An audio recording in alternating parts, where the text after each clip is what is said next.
बंधु माने सर्वप्रथमे आपण मानकु समस्तंकु मोर नूतन वर्ष 2025 उपलक्षे हार्दिक शुभेच्छा एवं शुभकामना। बंधु माने 2025 मसिया रे मेष राशि पई 10टी महाभविष्यवाणी आपणको भाग्य रे एही 2025 मसिया रे 10 गोटी बड़ घटना घटिबाको जाउछि एवं जे घटना गुडिक निश्चित रूप रे आपणको जीवन रे घटित हेबो। तेबे कौन से ही 10 गोटी बड़ घटना जहाँ एही 2025 मसिया रे आपणको जीवन रे घटिबाको जाउछि ताहा आपणको पई मिठा ना खट्टा, ताहा आपणको पई शुभप्रद ना अशुभ, से सब विषय रे जानिबा पई आपण माने भिडियोटी को स्किप न करी शेष पर्यंत थरे मात्र निश्चय देखंतु। तेबे बंधु माने 2025 मसिया पई आपण मानकु समस्तंको मोर हार्दिक शुभेच्छा एवं शुभकामना। आपण माननको पई समस्तंको पई एही 2025 मसियाटी शुभमय हेउ एहा ही ईश्वरंक निकटरे मोर प्रार्थना। तेबे बंधु माने आपण माने जानिले खुशी हेबे जे मेष राशि पई एही 2025 मसियाटी अत्यंत शुभमय हेबाको जाउछि। तो एही 2025 मसियाटी आपणक जीवन रे एक बड़ बड़ महत्वपूर्ण परिवर्तन नै आसुछि। वर्ष आरंभरु ही आपण निज जीवन रे अनेक लाभ देखिबाको पाइबे। एप्रिल मासरे अर्थात 2025 मसियार एप्रिल मासरे देवगुरु बृहस्पतिंकर राशि परिवर्तन आपणक जीवन रे एक नूतन परिवर्तन आनिबो, जहाँकि आपणक पई एक सकारात्मक परिवर्तन हेबो। आपणक जीवन रे आपणको अनेक खुशी प्राप्ति हेबो। आपणकर जदि चाकरी नाही तेबे आपणको चाकरी मध्य प्राप्ति हेबो। देवगुरु बृहस्पतिंकर शुभ दृष्टि आपणकर इनकम सोर्स को बढ़ाइबो।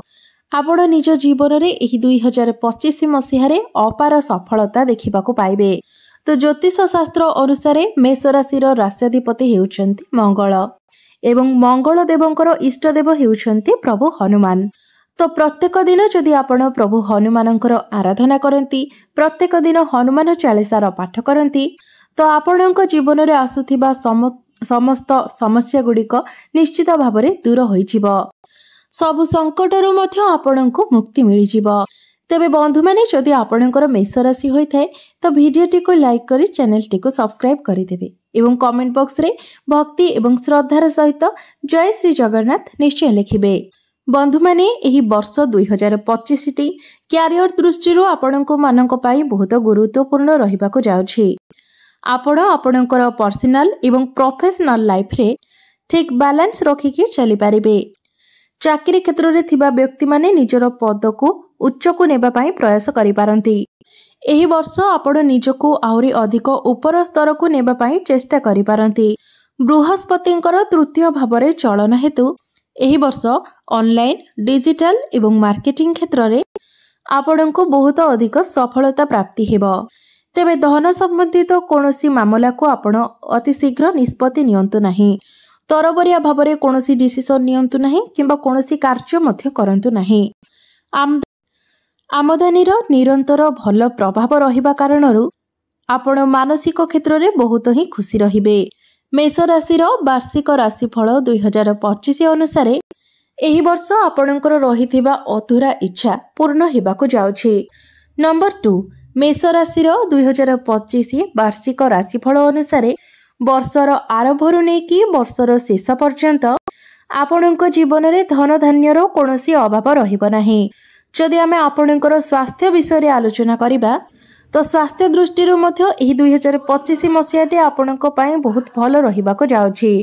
एमिति कि पूर्वरु जदि आपण कोनोसी रोग रे पीड़ित थिले, आपणकर कोनोसी भी स्वास्थ्य जनित समस्या थिला तो सेथिरे निश्चित भाबरे एही 2025 मसिया रे सुधार आसीबो एवं 2025 मसिया रे आपणको उत्तम स्वास्थ्यर मध्य प्राप्ति हेबो। आपणकर आध्यात्मिक कार्य रे रुचि रहिबो एवं आपण आध्यात्मिक कार्यकलाप रे मध्य मनोयोग देबे, जेउ कारणरु कि आपणक मन रे पवित्र विचार आसीबो। एही वर्ष आपणको आपणक मित्र मानक सहित मिलामिशा करिया पई बहुत भलो सुजोग मध्य मिलिबो। नंबर 3 एही 2025 मसिया रे आपणको आपणक बड़ भाईंकर बहुत अधिक सपोर्ट मिलिबो। शनि देवंकर गोचर आपणकर द्वादश भावरे रहिबो, जहा फଳରେ मेष राशिर व्यक्ति विशेष मानक पई एहा शुभप्रद साब्यस्त हेबो। एही वर्ष आपणको आयर नूतन स्रोत मिलि जिवो, ଯେଉଁ କାରଣରୁ ଆପଣଙ୍କର ଆର୍ଥିକ ସ୍ଥିତି ପୂର୍ବ ଅପେକ୍ଷା ମଜବୁତ ରହିବ। ବ୍ୟବସାୟ ବାଣିଜ୍ୟରେ ଆପଣଙ୍କୁ ପୂର୍ବ ଅପେକ୍ଷା ଯଥେଷ୍ଟ ଲାଭ ପ୍ରାପ୍ତି ହେବ।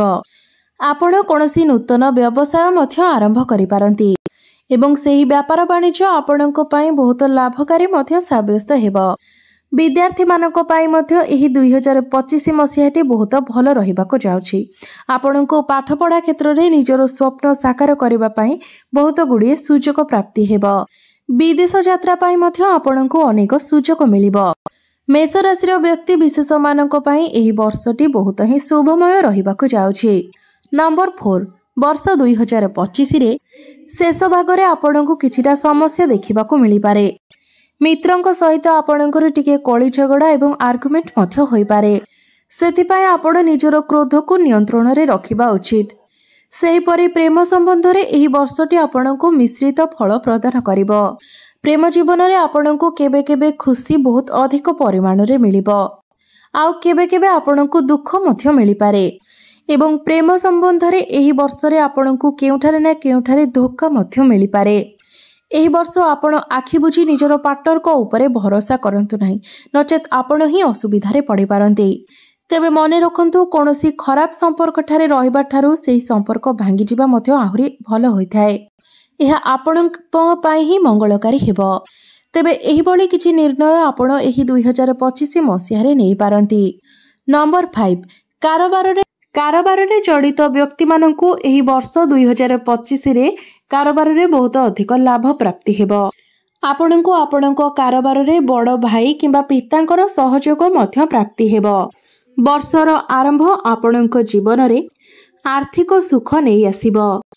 ଆପଣଙ୍କର ବିଜନେସକୁ ବଢ଼ାଇବା ପାଇଁ ଆପଣଙ୍କୁ ନୂତନ ଅବସର ସବୁ ପ୍ରାପ୍ତି ହେବ। ଏହି ବର୍ଷ ଯଦି ଆପଣ ପାର୍ଟନରସିପ୍ରେ ବିଜନେସ୍ କରିବାକୁ ଚାହୁଁଛନ୍ତି ତ ଆପଣଙ୍କୁ ଏଥିରୁ ବିଶେଷ ଲାଭ ମଧ୍ୟ ପ୍ରାପ୍ତି ହେବ। ଚାକିରି କ୍ଷେତ୍ରରେ ଥିବା ବ୍ୟକ୍ତି ବିଶେଷମାନଙ୍କ ପାଇଁ ଏହି ବର୍ଷ ଅତି ଉତ୍ତମ ଅବସର ପ୍ରାପ୍ତି ହେବ। ରାହୁଙ୍କର ଏକାଦଶ ଭାବରେ ଗୋଚର ଆପଣଙ୍କର ଇନକମକୁ ବଢ଼ାଇବ ଏବଂ ଆପଣଙ୍କ ଜୀବନରେ ଧନ ଲାଭର ମଧ୍ୟ ସୁଯୋଗ ବନାଇବ। ଏହି ବର୍ଷ ଆପଣ ଆପଣଙ୍କ ଜୀବନରେ ବିଭିନ୍ନ ସ୍ରୋତରୁ ଇନକମ କରିପାରିବେ। ଇନକମର ବିଭିନ୍ନ ସ୍ରୋତ ଆପଣଙ୍କ ପାଇଁ ଖୋଲିଯିବ। ନମ୍ବର 6, ସେୟାର ମାର୍କେଟରେ ଥିବା ବ୍ୟକ୍ତି ବିଶେଷମାନଙ୍କୁ ବହୁତ ଅଧିକ ଲାଭ ପ୍ରାପ୍ତି ହେବ।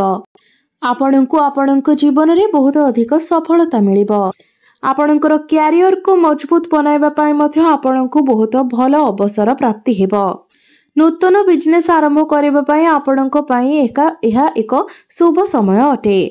ଆପଣ କୌଣସି ଲମ୍ବା ଯୋଜନାରେ ନିବେଶ କରିବା ପାଇଁ ଚାହୁଁଥିଲେ ତ ଆପଣ ଏହି ବର୍ଷ ନିଶ୍ଚିତ କରିପାରିବେ। ଏହି ମାସରେ ଯଦି ଆମେ ଧନ ସମ୍ବନ୍ଧିତ ଦୃଷ୍ଟିରୁ ଦେଖିବା ତ ଆପଣଙ୍କ ପାଇଁ ବହୁତ ଶୁଭ ରହିବ, କାରଣ ଧନ ରୋଜଗାରର ନୂଆ ନୂଆ ଅବସର ଆପଣଙ୍କୁ ପ୍ରାପ୍ତି ହେବ। ଆପଣଙ୍କ କାର୍ଯ୍ୟରେ କୌଣସି ପ୍ରକାରର ବାଧା ଏହି ବର୍ଷ ଆସିବ ନାହିଁ, କାରଣ ଭାଗ୍ୟ ଆପଣଙ୍କର ପୂର୍ଣ୍ଣ ମାତ୍ରାରେ ସାଥ ଦେବ। ଆପଣ ଯେଉଁ କାର୍ଯ୍ୟରେ ବି ହାତ ଦେବେ ସେହି କାର୍ଯ୍ୟ ବହୁତ ସହଜରେ ହୋଇଯିବ, ଅର୍ଥାତ୍ ସେହି କାର୍ଯ୍ୟରେ ଆପଣଙ୍କୁ ନିଶ୍ଚିତ ରୂପରେ ସଫଳତା ମିଳିବ। ନମ୍ବର 7, ବର୍ଷ 2025ରେ ମଧ୍ୟ ଭାବରେ ଆପଣଙ୍କୁ ବହୁତ ହିଁ ଶୁଭ ଫଳ ପ୍ରଦାନ କରିବ। ସମାଜରେ ଆପଣଙ୍କୁ ଉଚ୍ଚ ପଦ ପ୍ରତିଷ୍ଠା ପ୍ରାପ୍ତି ହେବ। କଳା, ସାହିତ୍ୟ, ସଙ୍ଗୀତ ଏବଂ ରିସର୍ଚ୍ଚ କ୍ଷେତ୍ରରେ ଥିବା ବ୍ୟକ୍ତିବିଶେଷମାନଙ୍କୁ ଏହି ବର୍ଷ 2025 ବହୁତ ଅଧିକ ଶୁଭଫଳ ପ୍ରଦାନ କରିବ। ଆପଣଙ୍କୁ ଏହି କ୍ଷେତ୍ରରେ ମାନ ସମ୍ମାନ, ଯଶ, କୀର୍ତ୍ତି ପ୍ରାପ୍ତି ହେବ। ମା ଲକ୍ଷ୍ମୀଙ୍କର ଅପାର କୃପା ଆପଣଙ୍କ ଉପରେ ରହିବ, ଯେଉଁ କାରଣରୁ ଆପଣଙ୍କର ଆର୍ଥିକ ସ୍ଥିତି ବହୁତ ମଜବୁତ ରହିବ। ଏହି ବର୍ଷରେ ଆପଣଙ୍କୁ ବହୁତ ଅଧିକ ଭୌତିକ ସୁଖ ମଧ୍ୟ ପ୍ରାପ୍ତି ହେବ। ଏହି ବର୍ଷ ଆପଣଙ୍କୁ ପୁରୁଣା ଋଣ କରଜରୁ ମଧ୍ୟ ମୁକ୍ତି ମିଳିଯିବ। ନମ୍ବର 8, ବର୍ଷ 2025ର ଆରମ୍ଭଟି ଆପଣଙ୍କ ଜୀବନରେ ଶୁଭ ସମୟ ନେଇକରି ଆସିବ। ସେଥିପାଇଁ ଆପଣ ଖୁସି ରହିବା ପାଇଁ ଚେଷ୍ଟା କରନ୍ତୁ। ଏହି ବର୍ଷ ଦେବଗୁରୁ ବୃହସ୍ପତିଙ୍କର ଶୁଭ ଦୃଷ୍ଟି ଆପଣଙ୍କ ଉପରେ ରହିବା କାରଣରୁ ଆପଣଙ୍କର ସ୍ୱାସ୍ଥ୍ୟ ଅତି ଉତ୍ତମ ରହିବ। ଆପଣଙ୍କର ମନ ଆଧ୍ୟାତ୍ମିକ ରାସ୍ତାରେ ଚାଲିବ।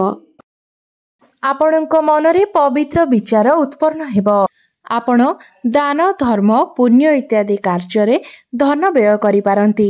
ଆପଣଙ୍କ ଗୃହରେ କୌଣସି ଶୁଭ ମାଙ୍ଗଳିକ କାର୍ଯ୍ୟର ଆୟୋଜନ ମଧ୍ୟ ହୋଇପାରେ ଏବଂ ଯେଉଁ ବ୍ୟକ୍ତି ବିଶେଷ ମାନଙ୍କର ବିବାହ ହୋଇପାରୁନଥିଲା ମାତ୍ର ସେମାନଙ୍କର ବିବାହ ବୟସ ହୋଇସାରିଛି ତ ଆପଣଙ୍କର ବିବାହ ମଧ୍ୟ ନିର୍ଦ୍ଧାରିତ ହୋଇପାରେ। ଘରକୁ ବିବାହ ପ୍ରସ୍ତାବମାନ ଆସିପାରେ ଏବଂ ଯେଉଁ ଦମ୍ପତିମାନେ ସନ୍ତାନର କାମନା ରଖିଥିଲେ ତ ସେମାନଙ୍କୁ ସନ୍ତାନ ସୁଖ ମଧ୍ୟ ପ୍ରାପ୍ତି ହୋଇପାରେ। ଚାରିଦିଗରୁ ଆପଣଙ୍କୁ ଲାଭ ପ୍ରାପ୍ତି ହେବ। ବୃହସ୍ପତିଙ୍କର ନବମ ଦୃଷ୍ଟି ଆପଣଙ୍କର ଏକାଦଶ ଭାବ ଉପରେ ରହୁଥିବା ହେତୁ ଏହି ବର୍ଷ ଆପଣଙ୍କର କୌଣସି ବଡ଼ ଇଚ୍ଛାଟିଏ ନିଶ୍ଚିତ ଭାବରେ ପୂର୍ଣ୍ଣ ହେବ। ଆପଣ ଏହି ବର୍ଷରେ ନୂତନ ଗାଡ଼ି, ଜମି, ଭୂମି କିମ୍ବା ପ୍ରପର୍ଟି ଇତ୍ୟାଦି କିଣାବିକା କରିପାରନ୍ତି। ସେୟାର ମାର୍କେଟ, ଷ୍ଟକ୍ ମାର୍କେଟ ଏବଂ ଟ୍ରେଡିଂରେ କାର୍ଯ୍ୟ କରୁଥିବା ଲୋକମାନଙ୍କୁ ଅଚାନକ ଲାଭ ପ୍ରାପ୍ତି ହେବ। ଆପଣ କୌଣସି ବଡ଼ ଇନଭେଷ୍ଟମେଣ୍ଟ କିମ୍ବା କୌଣସି ବଡ଼ କାର୍ଯ୍ୟର ଆରମ୍ଭ କରିପାରନ୍ତି। କୌଣସି ଏକ ବଡ଼ ଡିସିସନ୍ ମଧ୍ୟ ଆପଣ ନେଇପାରନ୍ତି। କ୍ୟାରିୟର କ୍ଷେତ୍ରରେ ପ୍ରମୋସନ ହେବାର ଯୋଗ ମଧ୍ୟ ବନୁଅଛି ଏବଂ ଯେଉଁମାନଙ୍କ ପାଖରେ କୌଣସି ଚାକିରି ନଥିଲା ତ ଏହି ବର୍ଷ ସେମାନଙ୍କୁ ନୂତନ ଚାକିରି ମଧ୍ୟ ପ୍ରାପ୍ତି ହେବାର ଯୋଗ ଦେଖାଯାଉଛି। ନମ୍ବର 9, ମେଷ ରାଶିର ବ୍ୟକ୍ତି ବିଶେଷମାନଙ୍କ ପାଇଁ ପ୍ରେମ ରାଶିଫଳ ଅନୁଯାୟୀ ଏହି ବର୍ଷଟିରେ ଆପଣଙ୍କର ବୈବାହିକ ଜୀବନ ଅତି ଉତ୍ତମ ରହିବ। ବର୍ଷର ଆରମ୍ଭରେ ହିଁ ଆପଣଙ୍କର ପାରିବାରିକ ଜୀବନରେ ସୁଖ ସମୃଦ୍ଧି ବଢ଼ି ଚାଲିବ। ଆପଣଙ୍କ ଗୃହର ସଦସ୍ୟମାନଙ୍କ ମଧ୍ୟରେ ମଧ୍ୟ ଏକତା ଏବଂ ଭଲ ପାଇବା ରହିବ। ଘରେ ହସ ଖୁସିର ମାହୋଲ ଲାଗି ରହିବ। ଆପଣଙ୍କୁ ପାରିବାରିକ ସୁଖ ମଧ୍ୟ ପ୍ରାପ୍ତି ହେବ। ବିବାହ କରିଥିବା ବ୍ୟକ୍ତି ବିଶେଷମାନଙ୍କ ପାଇଁ ବର୍ଷର ଆରମ୍ଭଟି ବହୁତ ଉତ୍ତମ ରହିଅଛି। ଆପଣଙ୍କ ମଧ୍ୟରେ ଭଲ ପାଇବା ବଢ଼ିବ ଏବଂ ଆପଣଙ୍କ ମଧ୍ୟରେ ବୁଝାମଣା ମଧ୍ୟ ଭଲ ରହିବ। ଫିଲିଂସ୍ ମଧ୍ୟ ଭଲ ରହିବ। ଏହି ବର୍ଷଟିରେ ଆପଣଙ୍କୁ ଆପଣଙ୍କ ଜୀବନସାଥୀଙ୍କର ସହଯୋଗ ପ୍ରାପ୍ତି ହେବ। ପ୍ରତ୍ୟେକ କ୍ଷେତ୍ରରେ ଆପଣଙ୍କର ଜୀବନସାଥୀ ଆପଣଙ୍କୁ ସାହାଯ୍ୟ କରିବେ। ଆପଣ 2 ଜଣ ମିଶି ଏହି ନୂଆ ବର୍ଷରେ କୌଣସି ବଡ଼ ଡିସିସନ୍ ମଧ୍ୟ ନେଇପାରନ୍ତି। ଆପଣଙ୍କର ପ୍ରେମ ଜୀବନ ଏହି ବର୍ଷ ଆରମ୍ଭରୁ ହିଁ ଅତ୍ୟନ୍ତ ଶୁଭମୟ ରହିଅଛି। ଆପଣ 2 ଜଣଙ୍କ ମଧ୍ୟରେ ଭଲ ପାଇବା ବଢ଼ିବ। ଭ୍ରମଣ ସୁଖ ମଧ୍ୟ ଆପଣଙ୍କୁ ପ୍ରାପ୍ତି ହେବ। ଆପଣଙ୍କର ଭଲ ପାଇବା ବିବାହର ରୂପ ମଧ୍ୟ ନେଇପାରେ।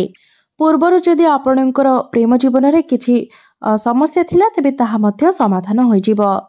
ନମ୍ବର 10, ବର୍ଷ 2025 ମସିହାର ଅନ୍ତିମ ମାସରେ ଆପଣଙ୍କର ଘର ପରିବାରରେ କଳହ ସୃଷ୍ଟି ହୋଇପାରେ। ଆପଣଙ୍କର ପ୍ରେମ ଜୀବନରେ ମଧ୍ୟ କିଛିଟା ଭୁଲ ବୁଝାମଣା ହୋଇପାରେ ଯାହାଫଳରେ ଆପଣ 2 ଜଣଙ୍କ ମଧ୍ୟରେ କଳହ ମଧ୍ୟ ସୃଷ୍ଟି ହୋଇପାରେ। ଏମିତି ମଧ୍ୟ ହୋଇପାରେ ବର୍ଷର ଅନ୍ତିମ ମାସଟି ଆପଣଙ୍କର ପ୍ରେମ ଜୀବନ ପାଇଁ ଏକ ପରୀକ୍ଷା ଭଳି ହୋଇପାରେ ଯାହା ଶନିଦେବ ହିଁ କରାଇବେ। ତ ଆପଣ ଯେତେ ପାରିବେ ନିଜ ଭିତରେ ତାଳମେଳ ଠିକ୍ ରଖିବା ପାଇଁ ଚେଷ୍ଟା କରନ୍ତୁ।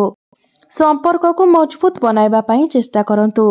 ଜଣେ ଅନ୍ୟ ଜଣକୁ ବୁଝିବା ପାଇଁ ଚେଷ୍ଟା କରନ୍ତୁ ଯେଉଁ କାରଣରୁ ଆପଣଙ୍କ ମଧ୍ୟରେ ସମ୍ପର୍କ ଆହୁରି ମଜବୁତ ରହିବ। ବନ୍ଧୁମାନେ, ଆମ ସମସ୍ତଙ୍କ ଜୀବନରେ ସୁଖ ଏବଂ ଦୁଃଖ ଦୁଇଟି ଯାକ ରହିଥାଏ।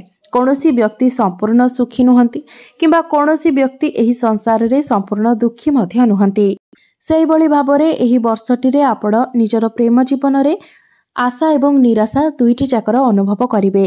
ତ ବନ୍ଧୁମାନେ, ଏହା ଥିଲା 2025 ମସିହାର ସେହି 10 ଗୋଟି ମହାଭବିଷ୍ୟବାଣୀ ଯାହା 2025 ମସିହାରେ ଆପଣଙ୍କ ଭାଗ୍ୟରେ ନିଶ୍ଚିତ ଭାବରେ ଘଟିକି ହିଁ ରହିବ। ତେବେ ଆପଣ ଯଦି ଏହି ସମସ୍ୟା ଗୁଡ଼ିକର ସମାଧାନ ଚାହୁଁଛନ୍ତି ଏବଂ ଶୁଭତ୍ୱ ପ୍ରାପ୍ତି କରିବା ପାଇଁ ଚାହୁଁଛନ୍ତି ତେବେ ପ୍ରତ୍ୟେକ ଦିନ ସନ୍ଧ୍ୟାରେ ଆପଣ ହନୁମାନ ଚାଳିଶାର ପାଠ କରନ୍ତୁ ଏବଂ ମଙ୍ଗଳଙ୍କର ବୀଜ ମନ୍ତ୍ର ମଧ୍ୟ 108 ଥର ଜପ କରନ୍ତୁ।